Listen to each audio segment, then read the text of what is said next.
What's up, y'all? GoofyRhexxi here. Hope everybody is doing well. And welcome, guys, to the weekly headliner update, week number 78.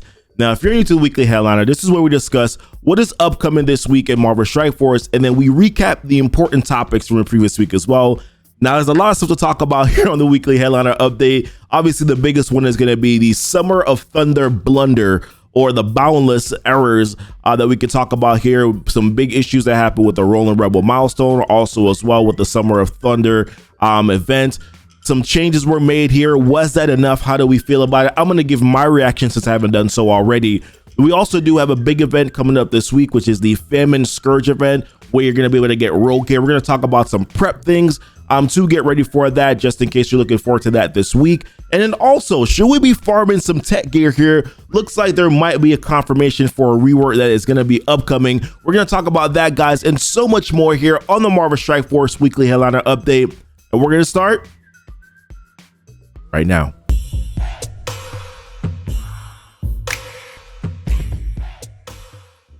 What's up, y'all? Welcome back. Like I said, we got lots to talk about here on the weekly headliner update. Biggest things we're going to talk about here are probably going to be the errors from last week in regards to the Summer of Thunder event, and then also the Rolling Rebel milestone. But I want to pause there and say first, happy July 4th to you guys. For those who are going to be celebrating today, happy Independence Day. Hopefully you guys are going to have some good time with family care and friends, or just alone and be left alone, right? Just being able to chill for the whole day. Hopefully you guys are going to be able to take advantage of that. But happy July 4th to you guys. I just definitely wanted to say that first. But we're going to talk about a couple of things here. The Summer of Thunder milestones and then the Rolling Rebel errors from last week. They made a blog post on Friday that sort of kind of gives you a quick TLDR in regards to what happened. We'll expand upon that a little bit and then sort of just give my 2 cents of what I thought that they should have done, right? So let's go through this blog post really quickly, but just kind of like give you that quick rundown here, just in case you haven't seen what happened last week. So this made this on Friday, where they addressed there are several topics we would like to address, and 2 of them require a short maintenance time tonight at 6 p.m. Pacific time, expected to last less than 30 minutes. First, yesterday there was an issue with a few offers that unintentionally granted points towards the Rolling Rebel milestone. As this had an adverse effect on the related leaderboard, the affected accounts will be removed from the rank rewards and set the rewards they would have originally received via the inbox in the near future. All other players will receive rank rewards on time. So that was a Rolling Rebel milestone. The second one, bigger issue, right? Second, a tech issue related to the inbox caused a very small number of accounts to be credited with an incorrect number of points towards the Summer of Thunder milestone. After maintenance, there will be 2 Summer of Thunder events using the same art and text. One will give out the original milestone rewards, and the other will specifically be for the leaderboard, along with a bonus milestone reward. At 20,000 points, players who receive the incorrect points will not be eligible for the milestone rewards in the second run of the event, as they already made progress in the first one. The affected players will be able to participate in the leaderboard and get rank rewards through the regular event participation. So the first thing, right, the Rolling Rebel milestone. So if you weren't aware of what happened, players logged in on Thursday night when the Solar Sizzler event was supposed to be going live, or it did go live. There was a $5 offer in the store that was supposed to give points towards a Solar Sizzler milestone, and it also gave you 14, I think, armory, or 15 armory, 14 orbs, right? Players purchased that offer.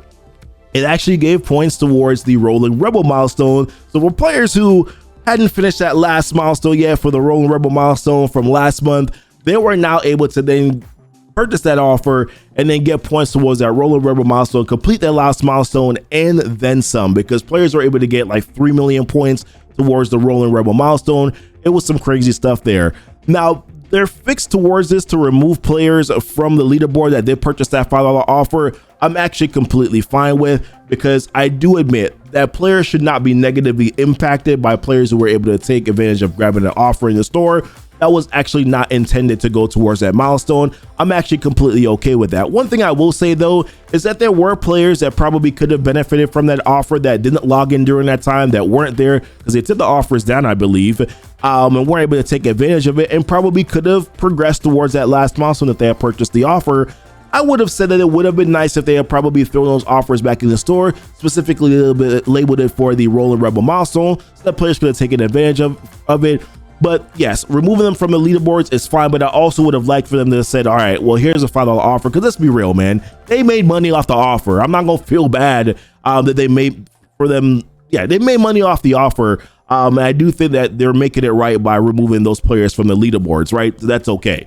But yeah, the final offer would have been probably my secondary solution. Now this one right here is the bigger issue, the Summer of Thunder blunder, and I'm not as outraged by this as probably some other players are, and I'm going to tell you the reason why I'm not outraged. It's like I expect nothing else from them. If I'm going to continue to play Marvel Strike Force, and I know that it is owned by Scopely, and I know that it is run by Boundless Entertainment, I am not surprised when they do crap like this. So I'm not as outraged. Am I frustrated? Yeah. But I'm like, what else did we expect? They don't do things right. So I'm like, yeah, let's just jump into this. But this is what happened. If you weren't aware of it, the Summer of Thunder milestone also went live on that same exact night. There was a $1 power core off, $1 core offer that was in the store. Players were able to grab that. There were also players who were collecting their Gambit raid rewards as well from their inbox.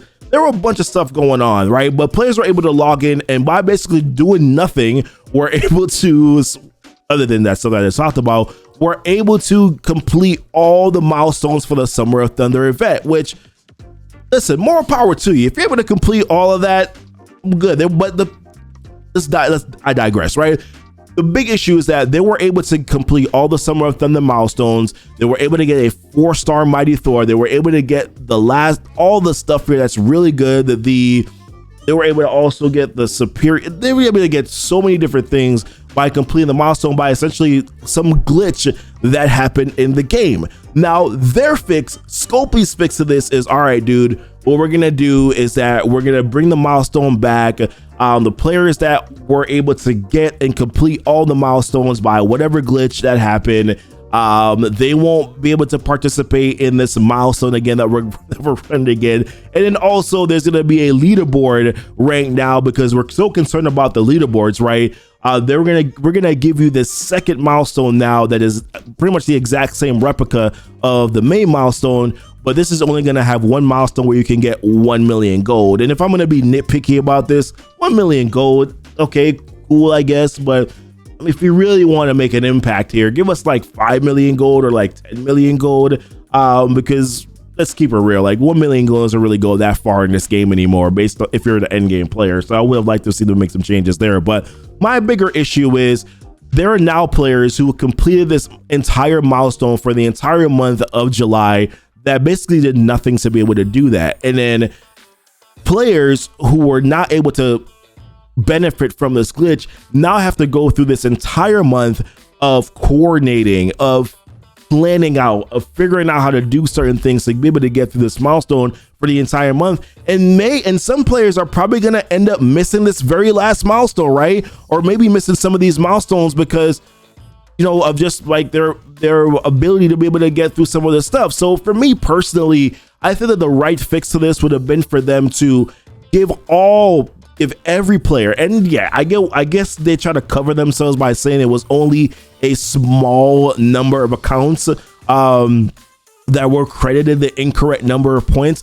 I don't care if it was 10. I don't care if it was 100 players. I don't care if it was only 1,000 players, but the small number to me, like when I think about that, like there's 300,000 people that play this game. There's 350,000 people 300,000 to 350,000 people that play this game. A small number could literally be 10,000 players, could be 30,000 players in their eyes, in my personal opinion. I don't care how many players it was. If it was 1, if it was 10, I don't care. Maybe if it was 1, I could understand. But if it was 100 players, I don't care. They were able to now benefit from completing the milestones by some glitch and some error that you made. So why not give everybody else the same leisure, right? The same opportunity to clear all the milestones, and then create a separate milestone that you could run for the entirety of the month that would give 10 million gold, or would give whatever amount. 10 million gold probably would have been good. I'm still good with that 10 million gold number. I think that would have been a better direction to go in. Instead, they decided to go with the lazy option, right? The lazy option, which was, all right, dude, we can't fix this. We can't roll back the accounts, because if they were going to roll back the accounts, they should have done it that night, right? Once you let it go into the next day, it was too late, right? So if you were going to roll it back, they should have done it that night.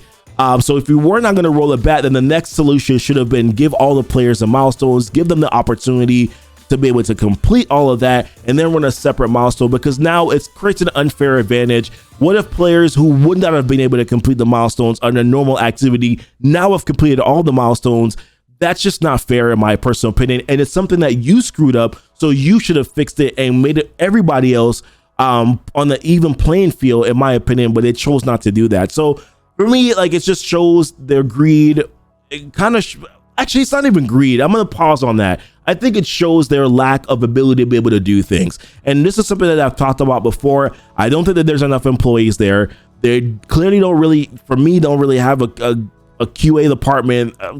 I know Zeke said that they do, but it's hard for me to say that they do when things like this happen. I don't understand it.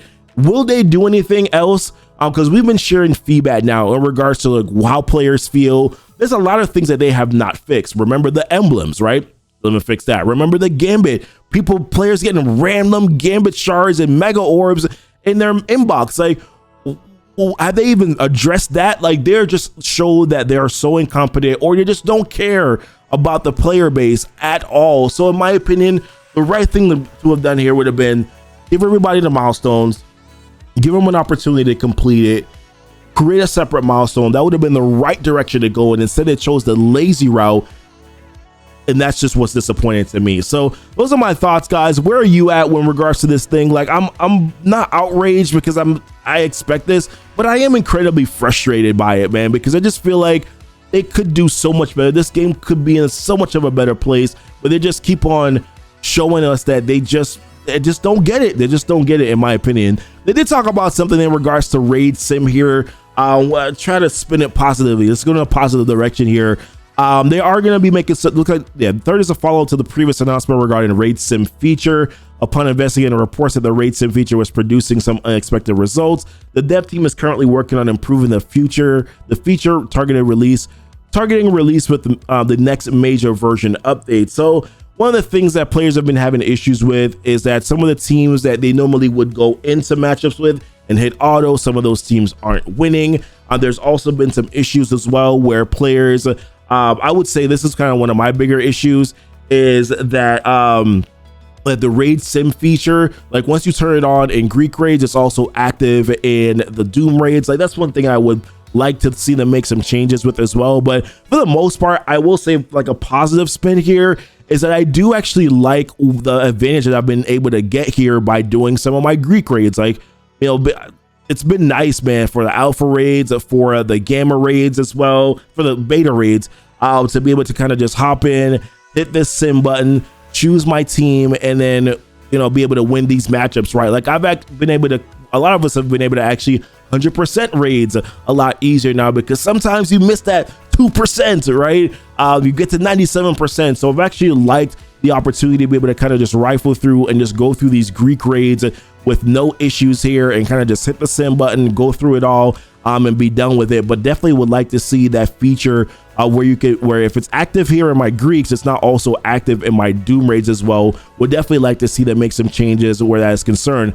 Gamma raids are going to be next, and that's going to be tougher to raid sim, which is one of the things that I would like to see them add, where if you can 3-star some of these nodes a couple times, that they would also then allow you the opportunity to be able to sim that as well, kind of farm the nodes, just like how you're able to do with your campaign nodes. I would like to see them sort of implement that. I think for gamma raids though, if you're someone that's probably built up your Wakandans, you might be able to actually raid sim those too fairly easily. We'll have to see how that works out. Please, like, if you guys have maxed out your Wakandans in the gamma raids, let me know how raid sim works for you. I'm curious to see how that kind of goes down as well. But let's shift some gears here. Some other things that are going on this week I wanted to talk about, which is the Famine Scourge event. So that's going to be coming up this week here. We got July 6th as a day. I was a little surprised that they didn't give us a little bit more of a heads up on this, but to be fair, a lot of us probably should have expected that it would have showed up soon anyways.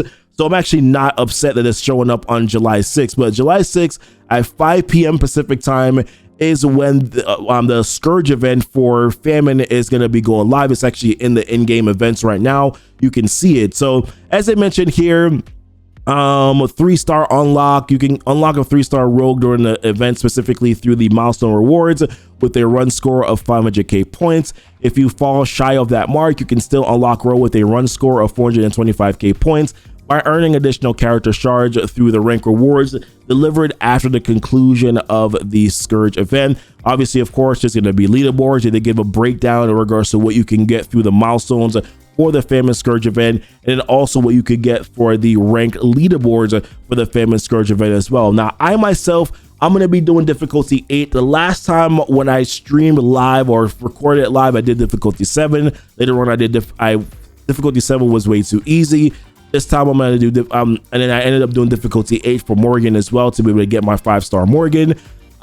This time I'm just going to start off with difficulty 8 because I do think that that's going to be probably a little bit more challenging, but also be able to give me sort of the points that I do want here, and maybe later on we'll equip some Scourges. So first difficulty 8 run, no Scourges. We'll probably record that and then throw that on YouTube. I did talk about this already in regards to some of the teams that I am going to be using for the Scourge event. So kind of just wanted to kind of roll through those again and sort of give you guys some options just in case you're kind of trying to figure out like what to do, what teams to bring in here. So the first nodes are supposed to be city nodes here, which I think has been data mined already. These are the first 2 teams I'm going to be using. My Morbius with Ghost Rider, Shang-Chi, and then the Cloak and Dagger. Going to be using my Web Warriors here along with Symbiote Spider-Man. For my mutant nodes, go with the 3 Axemen here with Magic and Phoenix.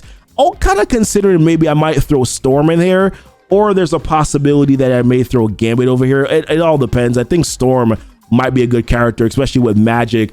I think that actually may work on some of the nodes. I got Gambit here with X Factor. I want to make a little bit of an amendment. The last time I talked about this, I talked about how the passive on Gambit would trigger the other X Factor characters because you can crit with his passive. That is actually incorrect. I was wrong on that. So I do want to make a little bit of an amendment where that is concerned. But either way, I still like Gambit with this team because he can crit quite often here. So that would definitely help out to speed up the other characters. So I do think, or mainly Longshot and Shatterstar. So I do think that's a good direction to go in here. If you're doing lower difficulties, one of your hero options could be Shuri with the Shuri and Nick Fury with the Secret Avenger team. I think that could work. And then of course for your node 5 and node 10, Young Avengers, Young Avengers A-Force comp right here with Inhumans, and Inhumans with Young Avengers comp right there. And then A-Force is also your options for your villains nodes. I have Doom with Emma, and then the 3 Darkhold characters here. Lady Deathstrike, pretty much basically Weapon X, taking out Wolverine because Wolverine's not a villain, and throwing in Doc Ock.